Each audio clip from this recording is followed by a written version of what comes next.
have been asked to give a small talk to the participants of the Well-Educated Conference of Australia and New Zealand, and I'm happy to do this.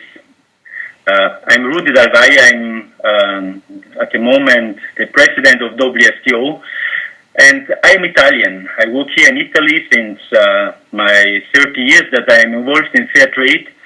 I am a doctor in economy. I have studied economy. I did not like it too much at the beginning, but then I found out that economy is a very interesting subject, especially if the human aspect is recognized inside this subject. I'm working in CTM Alto Mercato. This is my job. I get paid from this organization. CTM Alto Mercato is a fair trade organization in Italy. It's one of, it's a quite senior, bigger organization. We are more than 100 people working here. By the way, I'm one of the founding members of CTM Alto Mercato, which I started 25 years ago. My personal involvement in fair trade has started about 30 years ago, when I contributed to found a fair trade shop in Bolzano, my hometown. This was the second fair trade shop in Italy. We call this here in Italy Bottega del Mondo, or also Weltladen, because we are here in a German-speaking part of Italy, in South Tyrol, where the Dolomites are. Maybe some of you heard about the Dolomites. I have started, my involvement started 30 years ago when I was just finished my study in the university. At that time, I worked in the industry, food industry, and I was involved in producing apple cake, about 40,000 apple cakes a day. And then I had the chance to go to Bangladesh to visit a fair trade producer organization, women organization, which were working jute products. And this was in '86. And it was quite, for me, it was a turning point in my working life, because when I came back to the apple cake industry, I was sitting there on the window looking down on the production line, and I thought, this is not my life. This cannot be my whole working life. There is not enough sense in doing this. I enjoy to work there. It's not that I did not enjoy it, but I feel this cannot be the end of my working life. So I was quite stimulated by this experience from Bangladesh, and this was then the moment when I decided I accepted a job which I got in EZA in Austria. This is the fair trade organization in Austria, and I worked there for 2 years. And in the meantime, we decided to build a fair trade organization in Italy, an import organization, CTM Alto Mercato, which was founded in '87.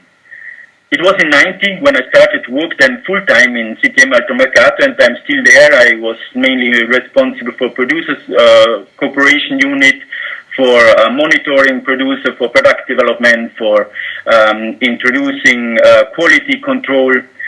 So very much in contact with producer, and I have visited hundreds of producer organizations in Africa, Latin America, and Asia. It was then in '99 when I started to get in contact, close contact with IFAT, which is now WFTO. And I was then from 2001 to 2007, I was the chair, and in 2011, I was elected as the president of WFTO. So some of you may ask, what is WFTO? WFTO is the global network of fair trade organization. It has started in '89. At that time, it was mainly organization from Europe and North America. New Zealand was also there.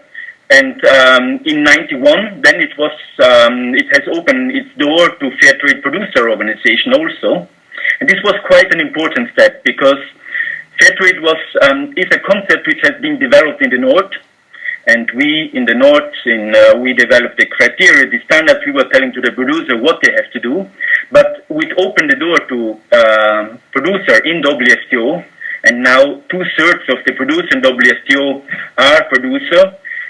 We are sitting on the same table, and the producer organization participated to build up the standards, to promote the concept of fair trade. There was much more dialogue. And so for me, this is one of the key turning points in the world of fair trade organization, the world of WFTO. WFTO, the overarching goals of WFTO we have just decided on them, a new strategic plan 2014-2017, and there are 5 overarching goals. One is credibility and identity.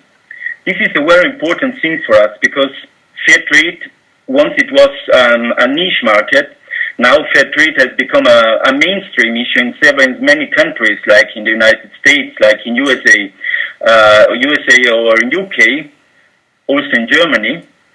But the fair trade, which we find now in the mainstream market, is a little bit different from the fair trade which was at the beginning, and from the fair trade which the members of WFTO practices. And we have several members in Australia and in New Zealand also. So what for us is important is to have this direct relation with the producer, to have long-term relation, to campaign to change in unfair structures in international trade, and to work with small marginalized producer.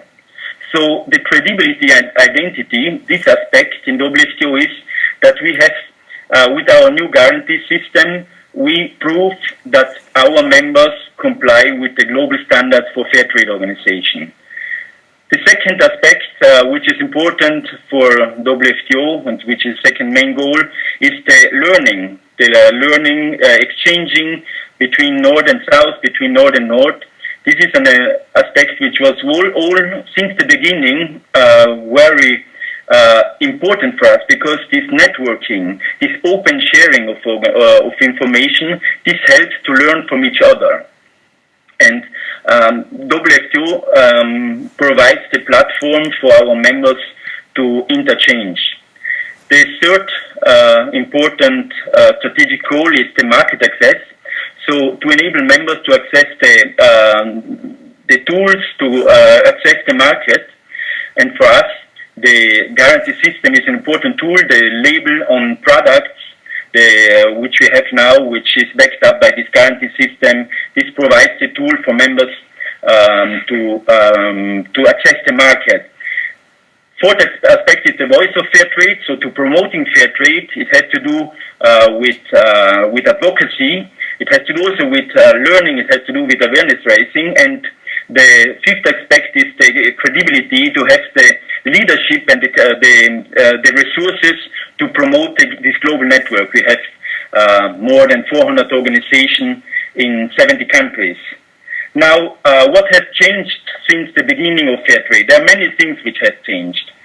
First of all, we are not anymore a niche market. Fair trade has become a big market. There is the certification going on. At the beginning, there was no certification. It was mainly on credibility. Now, we need to prove to our consumer that we are really fair trade organization. And there is also, at the beginning, there were many committed people. And still in fair trade organization, there are many committed people, but we have many fair trade products in the market where there are not committed people behind, but they're just business people, which for them fair trade is a marketing tool, and they don't believe so much in the change, but they use fair trade because it can also provide good business. So therefore it is important that we distinguish ourselves, and WFTO has an important role in this. And this we would like to do mainly when it comes to standards. We have now the standards, we have the guarantee system, and we have also the global conference. And the next conference, to which I invite all of you, will be next year in Milano. Next year in Milano we have the Expo 2015, where the title of the Expo is Feeding the World. So it has to do with coffee, it has to do with rice, with spices. So these are the issues which are on the table, on the agenda of the Expo. We will be close to the Expo in a hotel 200 meters away from the main entrance. And there will be from 23rd of May to 30th of May, there is the Global Fair Trade Week. During this week, there is the Global WFTO Conference. There is the International Fair Trade Symposium, the 5th, which is mainly for academics. We have a Global Fair Trade Fair. We have a fashion show. We will have fair cooking going on in the restaurants in Milano. So a lot of activities which will go on throughout this week. And you are all invited. I hope to see you there. Let's see in 2015 in Milano. Goodbye and have a good conference. Ciao.